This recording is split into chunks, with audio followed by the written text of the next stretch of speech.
గణేష్ పరిసర ప్రాంతాలని జనసంద్రోహంలా మారాయి. ఈ రోజు చివరి రోజు కావడంతో పెద్ద ఎత్తున తరలి వస్తున్నారు. ఉదయం 6 గంటల నుంచి ఆ గణనాథుని దర్శించుకోవడానికి లక్షల సంఖ్యలో ఇక్కడికి వచ్చి ఆ గణనాథుని దర్శించుకుంటున్నారు. ఇప్పటి వరకు 2 లక్షల దాటిందని ఇప్పటికే ఒకవైపు హైదరాబాద్ గణేష్ ఉత్సవం కమిటీ ఇప్పటికే పేర్కొన్నది. ఎక్కడ చూసినా భక్తుల కోలాహలం కనిపిస్తుంది. నిన్న కన్నా ఓన్లీ భారీ గేట్స్ నుంచి అలౌ చేసేవారు, కానీ ఈ రోజు ఒక్కసారిగా భక్తుల తాకిడి అనేది పెరగడంతో ఏదైతే విఐపి వే ఉంటుందో అదేవిధంగా మధ్యలో సాధించి కూడా నిన్న ఎప్పుడైతే భక్తుల తాకిడి పెరగగానే రోడ్డు సహాయంతో ఎక్కడికక్కడే కంట్రోల్ చేసేవారు. కానీ ఈ రోజు రోడ్డు పార్టీ ఎక్కడ కూడా వాడడం లేదు. మొత్తం పోలీసులకు కొంచెం చేయడానికి చెప్పుకోవచ్చు. మొత్తం మీద ఒకవైపు వర్షం ఎఫెక్ట్ కూడా పడడంతో చాలా మంది ఎవరైతే చిన్నపిల్లలు వస్తుంటారో వాళ్ళు పెద్ద ఎత్తున ఇబ్బంది పడుతున్న పరిస్థితి కనిపిస్తున్నది. మొత్తం మీద ఈ రోజు చివరి రోజు కావడంతో ఒకవైపు సండే ఉండడంతో పెద్ద ఎత్తున తరలి దర్శించుకోవడానికి వస్తున్న పరిస్థితి కనిపిస్తున్నది.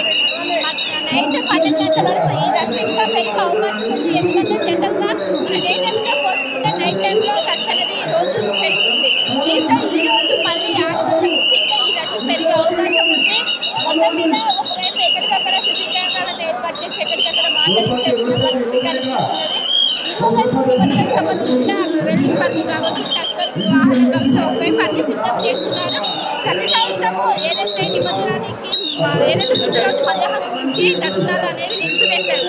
కానీ ఈ సంవత్సరం ఒక్కసారిగా రోడ్డు పెరగడంతో ముందు ఒక రోజు ముందుగానే దర్శనాలు అనేవి పూర్తిగా నిలిపివేస్తున్నారు. మొత్తం రేపు మార్నింగ్ నుంచి దర్శనానికి సంబంధించిన ఏవైతే టస్కర్ వాహనాలు కూడా ఒకరు చేరుకుని ఇంకొని 2వ వాహనం కూడా చేరుకున్నాక వెళ్ళి పనులు చూసి వాటిని అలంకరించుకున్నారు. మొత్తం మీద ఎలాంటి ఇబ్బందులు జరగకుండా అని ఒకవైపు చెప్తున్నప్పటికీ చిన్నపిల్లలు పెద్ద ఎత్తున ఇబ్బంది పడుతున్న పరిస్థితి మనకు ఘోరంగా కనిపిస్తున్నది. ఇక్కడ చూసిన ఇసుకేస్తే రానంత జనం వచ్చి ఆ గణనాథుని దర్శించుకున్నారు. గత సంవత్సరం 25 లక్షల మంది ఆ గణనాథుని దర్శించుకుంటే ఈ సంవత్సరం ఆ రికార్డు బ్రేక్ అయిందని చెప్పుకోవచ్చు. ఇప్పటికే ఉన్న లెక్కల ప్రకారం ఇప్పటికే 25 లక్షల రీచ్ అనేది దాటింది. ఇంకా ఇప్పటి నుంచి మన 12 గంటలకు ఏదైతే నైట్ 12 గంటల వరకు చాలా కీలకం. ఈలోపు ఇంకా 4 నుంచి 5 లక్షల మంది వచ్చి ఆ గణనాథుని దర్శనం చేసుకునే అవకాశం ఉంది. ఈ సంవత్సరం దాదాపు 30 లక్షల మంది ఇప్పటికీ వస్తారని అంచనా వేశారు. దాని తగ్గట్టే పెద్ద ఎత్తున భక్తులు గతంలో ఎన్నడూ లేని విధంగా ఈ సంవత్సరం వచ్చి ఆ గణనాథుని దర్శించుకుంటున్న పరిస్థితి కనిపిస్తుంది. మొత్తం ఒకవైపు ఏదైతే ప్రైవేట్ ల్యాండ్ నుంచి కావచ్చు, ఒకవైపు మీరా టాకీస్ నుంచి కావచ్చు, మొత్తం ఈ వేస్ నుంచి అందరినీ ఎంట్రీ ఇచ్చి ఎగ్జిట్ అని మనం సైడ్ మాత్రమే ఇస్తున్నారు. అయినప్పటికీ చాలా పెద్ద ఎత్తున ఇబ్బంది పడుతున్నారు. ఎక్కడికక్కడ కోట్లాది పరిస్థితి కనిపిస్తున్నది. మొత్తం మీద 9 రోజులు ఆ గణనాథుడు ఎంతో ఘనంగా పూజలు అందుకున్నారు. ఒక్కో రోజు ఒక ప్రత్యేకమైన పూజ. ఉదయం మనం చూసుకున్నట్లయితే శ్రీనివాస కళ్యాణం ఎంతో అంగరంగ వైభవంగా జరిపారు. మొత్తం మీద ఈ సంవత్సరం ప్రత్యేక పూజలతో పాటు ప్రత్యేకంగా కల్చరల్ యాక్టివిటీస్ మొత్తం చేశారు.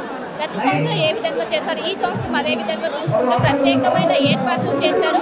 ఒకవైపు ఎక్కడికెక్కడ సీటింగ్స్ని ఏర్పాటు చేశారు. మహిళల రక్షణ కోసం పెద్ద ఎత్తున ఎక్కడికక్కడ పడుతున్న పరిస్థితి మనకు ఘోరంగా కనిపిస్తుంది. మొత్తం మీద అంగరంగ వైభవంగా ఆ గణనాథుడి దర్శనాలు అయితే కొనసాగుతున్నాయి. మధ్యాహ్నం నైట్ 12 గంటల వరకు ఈ దర్శనాల ఈ రద్దీ ఏదైతే ఉందో ఇంకా పెరిగే అవకాశం ఉంది. ఇప్పటికే 2 లక్షల కంటే ఎక్కువ మంది భక్తులు ఆ గణనాథుని దర్శనం చేసుకున్నారు.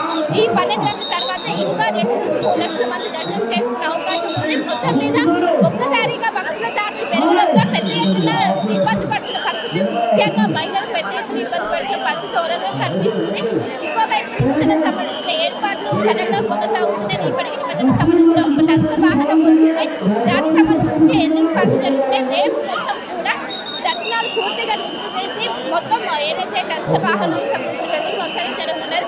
ఇక్కడ ఒక్కసారిగా రోడ్డు పెరగడంతో హైదరాబాద్ కావచ్చు వెళ్ళి మొత్తం టికెట్స్ పైన చెప్పుకోవచ్చు. మొత్తం ఎక్కడికక్కడ ట్రాఫిక్ జామ్ అయింది.